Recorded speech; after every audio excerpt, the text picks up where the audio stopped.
नमस्कार। आज मैं फिर आपके सामने अपराध की एक और घटना लेकर आया हूं। आज का प्रदेश भी है उत्तर प्रदेश, जिला है कानपुर, थाना है बिधनू। बिधनू के गंगापुर कॉलोनी में प्रयाग विद्या मंदिर इंटर कॉलेज है। ये लड़के लड़कियां दोनों इस इंटर कॉलेज में पढ़ते हैं। बात है 31 जुलाई 2023 की, यानी घटना एकदम हालिया है। दिन था सोमवार। स्कूल के फर्स्ट फ्लोर पर, पहली मंजिल पर दिन में कोई 11 साढ़े 11 बजे हल्ला मचा, चीख पुकार मची। लड़कियां क्लास के बाहर होशो हवास खोकर भाग रही थीं। टीचर्स को समझ में नहीं आया, वो उस क्लास की तरफ भागे। वहां उन्होंने देखा कि कक्षा 10 का वो सेक्शन था और कक्षा 10 के छात्र नीलेंद्र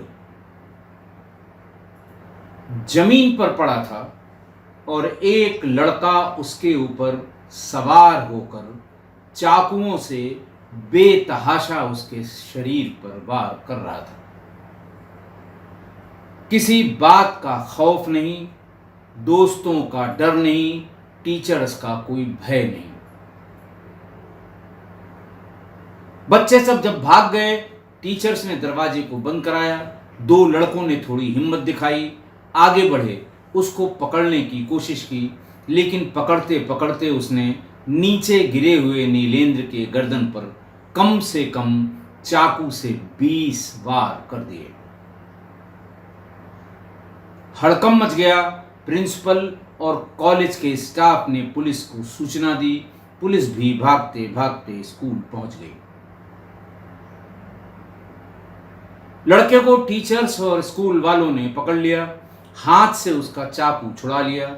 उसके पूरे कपड़ों में, ड्रेस के कपड़े थे स्कूल यूनिफॉर्म के, उसमें खून ही खून लगा हुआ था। हाथ खून से सने हुए थे, चाकू खून से सना हुआ था। किसी की बात, किसी की समझ में कोई बात नहीं आ रही थी। लड़के के पिता जितेंद्र सिंह, नीलेंद्र सिंह उसका नाम था, और लड़के के पिता जितेंद्र सिंह अपने तमाम रिश्तेदारों के साथ स्कूल की तरफ भागे। जानने की कोशिश की कि आखिर उनके बेटे नीलेंद्र की हत्या इस लड़के ने क्यों की, क्योंकि लड़के के बारे में भी ये बताया गया कि ये मूल रूप से वहां का रहने वाला नहीं है। ये मूल रूप से महाराजपुर रूमा के लालापुर गांव का रहने वाला था और वर्तमान में अपने फूफा के यहां रहता था। पुलिस ने कार्रवाई करते हुए उसको गिरफ्तार करके थाने पर भिजवाया। शव को सील मोहर करके उसे पोस्टमार्टम के लिए भेज दिया गया। पोस्टमार्टम में भी वही आना था जो आई विटनेस अकाउंट्स ने बताया था कि शरीर पर तेज धारदार हथियारों से मारने के कारण बहुत अधिक रक्तस्राव, ब्लीडिंग से इस छात्र की मृत्यु हुई है। ये चाकू उसके पास कैसे आया, इसकी भी जांच पड़ताल शुरू की गई। तो ये पता लगा कि इसने 23 जुलाई को अपने फूफा के यहां रहता था। 23 जुलाई को फूफा की जेब से 200 रुपए निकाले और स्थानीय बाजार यानी बिधनू के बाजार से एक चाकू खरीद कर ले आया। 23 तारीख से ही ये चाकू अपने बैग में लेकर आता था। इसके बारे में ये भी बताया गया कि वो दिन भर अपने क्लास, दूसरे क्लास, यहाँ तक कि सीनियर्स को भी धमकाने की जरूरत करता था। क्लास में ये Mirzapur web series OTT platform पे जो है उसके डायलॉग्स दोहराता था। जो कोई भी इसकी बात का विरोध करता था वो वही रति शुक्ला और गुड्डू भैया के बीच का जो संवाद है कि क ख ग घ पढ़ाऊं क्या, क ख ग घ बुलवाऊं क्या, ये डायलॉग मारा करता था। गुड्डू भैया का जो संवाद है रति शुक्ला के साथ वो क्लास में 2-3 बार रिपीट करता था और वही कहता था कि हमारे पास जिस दिन पिस्टल आएगी फलां को माथे पर गोली मारूंगा, जैसे गुड्डू भैया ने मारा था। फिर ये जांच पड़ताल आगे बढ़ाई गई कि आखिरकार ये इस तरह से बददिमाग क्यों है, बददिमाग कैसे हो गया है। तो ये पता लगा कि ये माँ बाप का इकलौता लड़का है। माँ बाप के लाड़ प्यार ने इसको इतना बिगाड़ दिया कि ये माँ बाप के हाथ से निकल गया जब ये क्लास 6 या 7 में था। और एक समय पर at one point of time parents को यह एहसास हुआ कि अब ये हमारे कब्जे के बाहर हो गया। लिहाजा इसके पिता ने अपने भाई यानी इस छात्र के चाचा से रिक्वेस्ट की कि इसे आप अपने यहाँ ले जाएं और वहाँ इसके स्कूल का एडमिशन कराकर अपने निगरानी में इसको थोड़ा सा देखें, क्योंकि यहाँ तो ये बिल्कुल कब्जे के बाहर हो गया, हाथ से ये बच्चा हमारे निकल गया। चाचा ने कहा बच्चा बच्चा है, 6 साल का है, इस उम्र के बच्चे उनके लड़के भी हो रहे थे, वो उसको अपने साथ ले गए।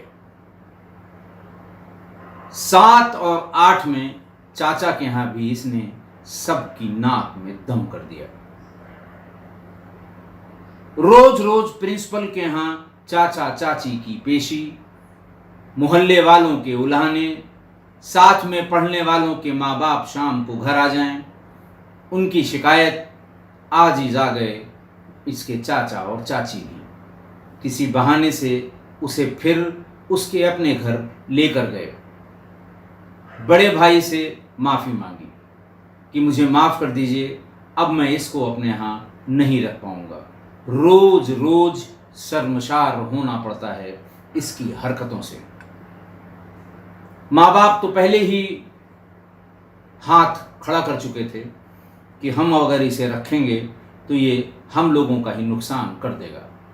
लिहाजा पिता ने फिर एक बार तलाश शुरू की कि किसी रिश्तेदार को फिर से तैयार किया जाए जो थोड़ा सख्त हो।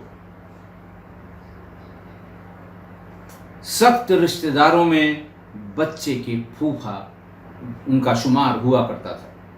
उनसे संपर्क किया गया कि भाई इस तरह से ये बहुत शैतान हो गया है, सबको परेशान कर दिया है, हम लोग भी परेशान हो गए हैं, चाचा चाची भी इसके परेशान हो गए हैं, अब आप इसे अपने यहाँ रख कर पढ़ाइए। फूफा को अपने ऊपर, अपने डिसिप्लिन के ऊपर या अपनी सख्ती के ऊपर बड़ा गुमान था। उसे ले गए, क्लास 9th में एडमिशन करा दिया।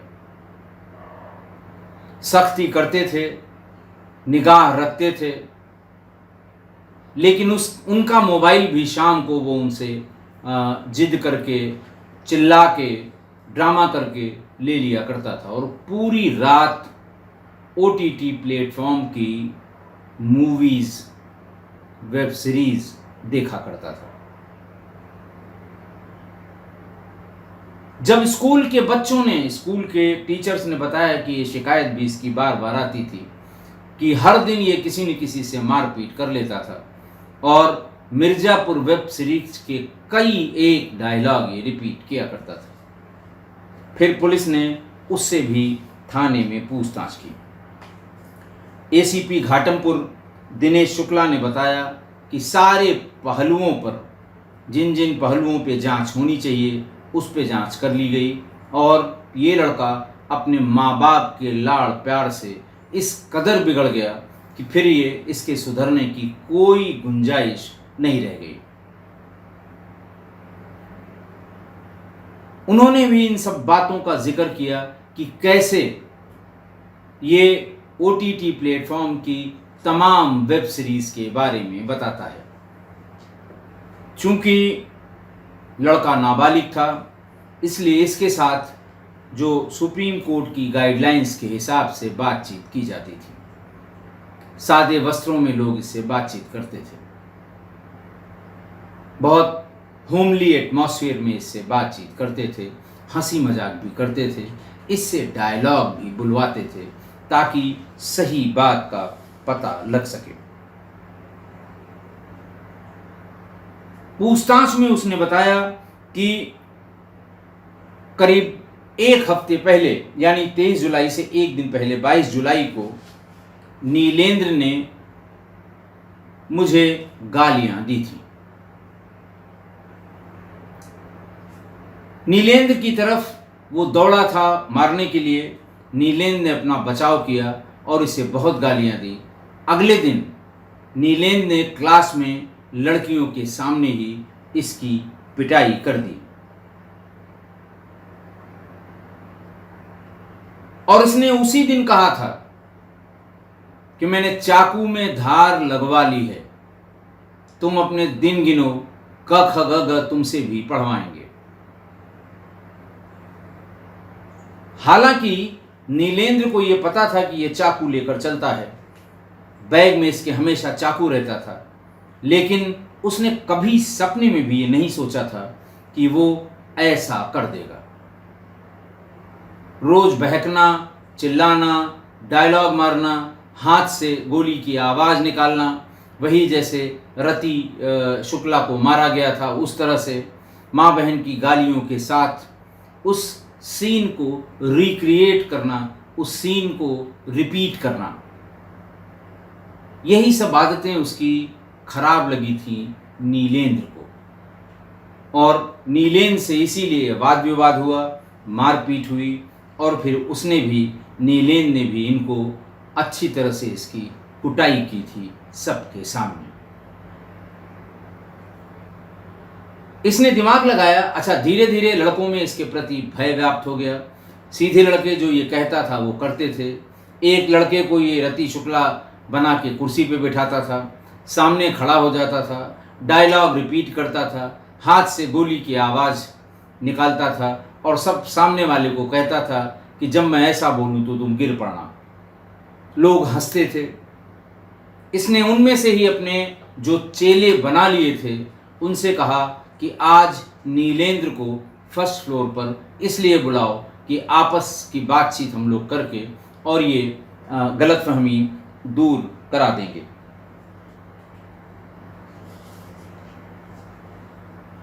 वो दोनों लड़के नीलेंद्र के पास इस आशय से गए कि आज तुम लोगों की बातचीत करा के हमेशा के लिए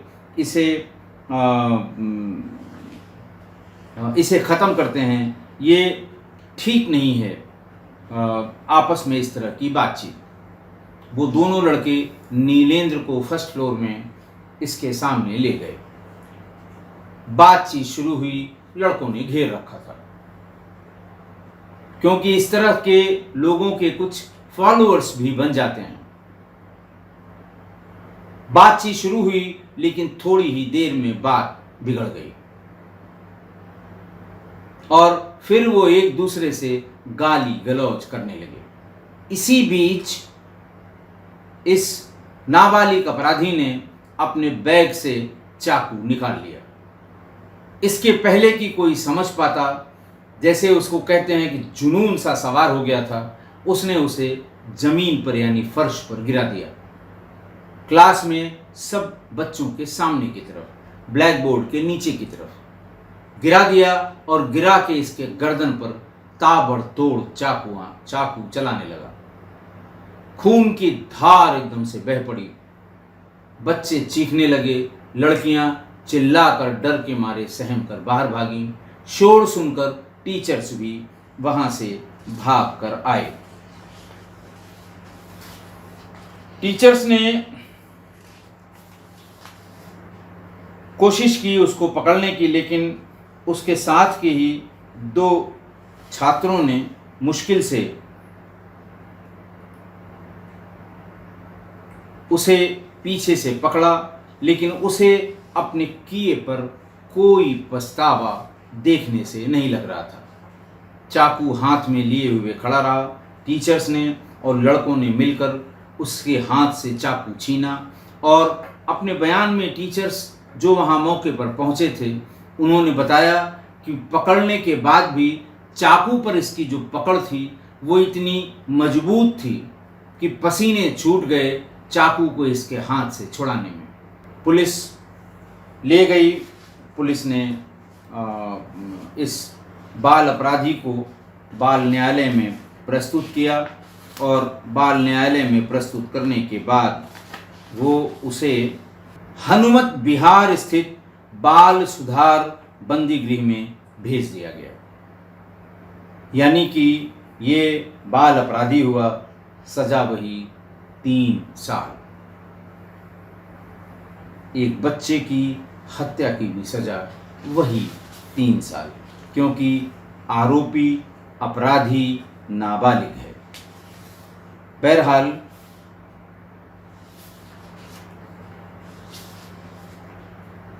उसे इस बाल सुधार गृह में भेज दिया गया है।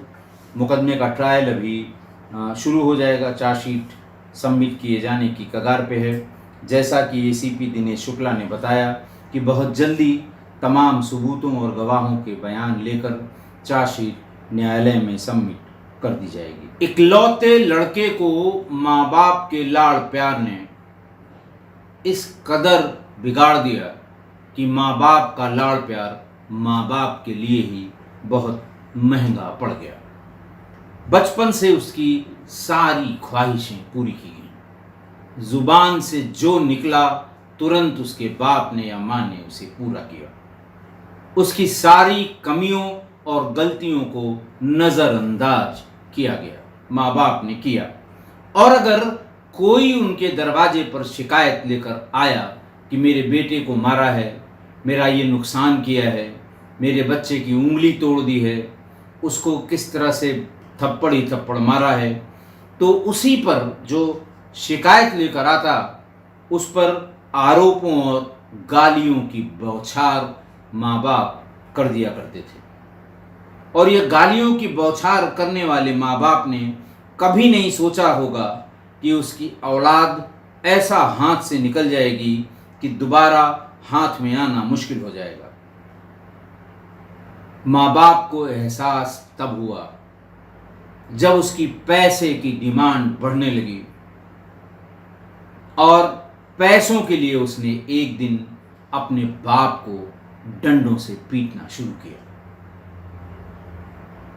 माँ बाप ने बैठकर देखा कि अब तो ये हाथ से निकल गया, ये किसी भी दिन कोई बड़ी वारदात हम लोगों के साथ भी कर सकता है। उस समय ध्यान रखिएगा, ये कक्षा 6 और 7 में ही पढ़ता था। 6 या 7 की बात है ये। बाप ने फौरन अपने छोटे भाई से संपर्क किया, इस लड़के के चाचा से, और ये कहा कि भाई इसको थोड़ा सा घर से दूर करना बहुत ज़रूरी है।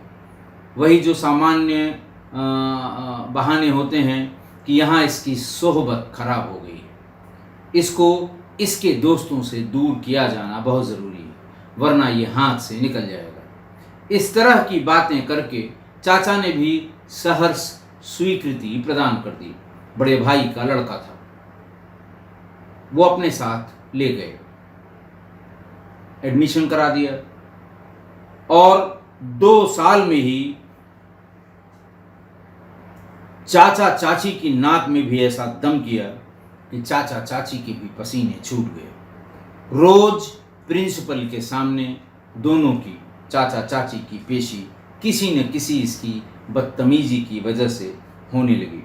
मोहल्ले वालों के उलाहने से आजिज़ आ गए चाचा चाची भी, और वो एक बहाने से किसी त्योहार पर उसको लेकर अपने भाई के यहाँ गए, यानी बच्चे के माँ बाप के घर ले गए और माफ़ी मांगी अपने भाई से और ये कहा कि हम क्षमा चाहते हैं, अब हम इसको अपने यहाँ नहीं रख सकते। मेरे भी बच्चे हैं, बच्चे ख़राब हो रहे हैं, बिगड़ रहे हैं, वो भी इसी की तरह होते जा रहे हैं। हमारे बस का नहीं है इसे कंट्रोल में रखना। लिहाजा वो वहाँ उसे छोड़कर चाचा चाची अपने घर चले गए। हरकतों से फिर भी ये बाज नहीं आया। बाप ने फिर ढूंढना शुरू किया। एक दिन माँ को धक्का देकर गिरा दिया, वही बात पैसों के लिए। माँ बाप को इस पॉइंट पर यह एहसास हो गया कि हम बिना बात के जो इसके, कभी कभी तो बिना मांगे भी जो इसे पैसे दे दिया करते थे, ये उसकी वजह से, ये हमारी गलती थी। उस अपनी गलती को सुधारने के लिए जब पैसों का हिसाब किताब लेना शुरू किया तो इस वायलेंट होने लगा माँ बाप के प्रति भी। बच्चे के फूफा से, यानी बाप ने अपने बहनोई से संपर्क किया। वो रिश्तेदारियों में थोड़ा सख्त माने जाते थे कि वो शायद इसको ठीक कर देंगे। उन्हें बुलाया गया और उनसे अपनी परेशानी माँ बाप ने बताई कि ऐसा ऐसा हो गया है, हम लोग आजिज़ आ गए हैं, हम चाहते हैं कि थोड़ा बहुत पढ़ ले, वरना कौन पूछेगा इसे, और जिस हिसाब से ये खराब होता जा रहा है, इसका भविष्य बहुत अच्छा नहीं लगता है। लिहाजा इसे आप अपने घर ले जाएं और उसे वहाँ पर एडमिशन कराकर, पढ़ने का खर्चा हम देंगे, सब एडमिशन का खर्चा हम सब देंगे, लेकिन इस पर नज़र रखें, सख्ती इस पर बनाए रखें। सख्त समझकर उनके यहाँ भेजा गया और कुछ ही दिन के बाद जब बच्चों के यहाँ से शिकायत आने लगी, स्कूल से प्रिंसिपल और टीचर शिकायत करने लगे, उन्होंने और सख्ती दिखानी शुरू कर दी। और एक दिन जब उसका नीलेंद्र से झगड़ा हुआ तो अपने उसी सख्त फूफा के जेब से 200 रुपये चुरा लिए, सीधे बाजार गया, एक चाकू खरीदी। और देखिए, बदमाश इतना, या दिमाग उसका इतना खराब कि रोज स्कूल से जाते समय या आते समय जो चाकू पे धार कराने वाले होते हैं, 5 रुपये 10 रुपये लेते हैं, साइकिल नुमा एक चीज़ पर बैठ के पैडल से मारते हैं और जो वो पत्थर होता है उसी पत्थर पे उसकी धार को रगड़ते हैं, तेज करते हैं। हर दिन वो उस पर धार लगवाया करता था। इतना इतना आपराधिक उसका मन हो गया था। और उसी स्कूल के बैग में वो चाकू लेकर रोज जाने लगा। अपने बयान में उसने बताया कि उसने मिर्जापुर वेब सीरीज 4 बार देखी है और स्कूल में, क्लास में गुड्डू भैया का किरदार, उसके डायलॉग वही क ख ग घ पढ़ाऊं क्या, क ख ग घ बुलवाऊं क्या। लोगों ने देखा होगा, मिर्जापुर बड़ी फेमस सीरीज थी ओटीटी प्लेटफॉर्म की, और वही डायलॉग मारने लगा। और रति शुक्ला को गोली मारने वाली वो जो सीन है, उसको क्लासरूम में जब कभी खाली हो या जब कभी उसे मौका मिले, टीचर ना आए, तो वो उसको रिपीट करने लगा।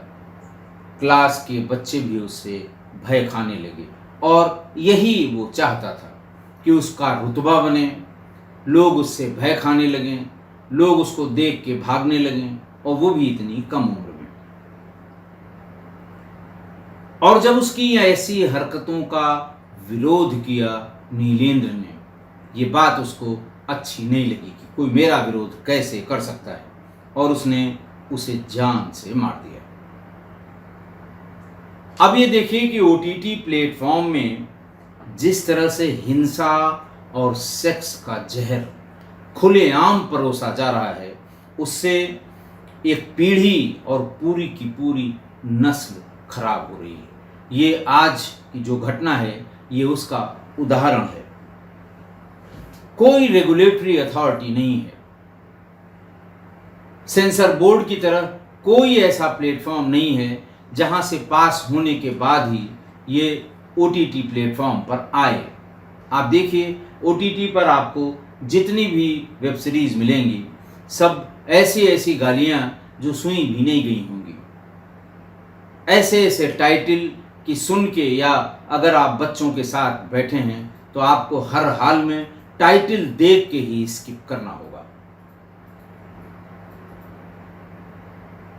ऐसा बुरा हाल कर दिया है, इसका रेगुलेशन किया जाना बहुत ज़रूरी है।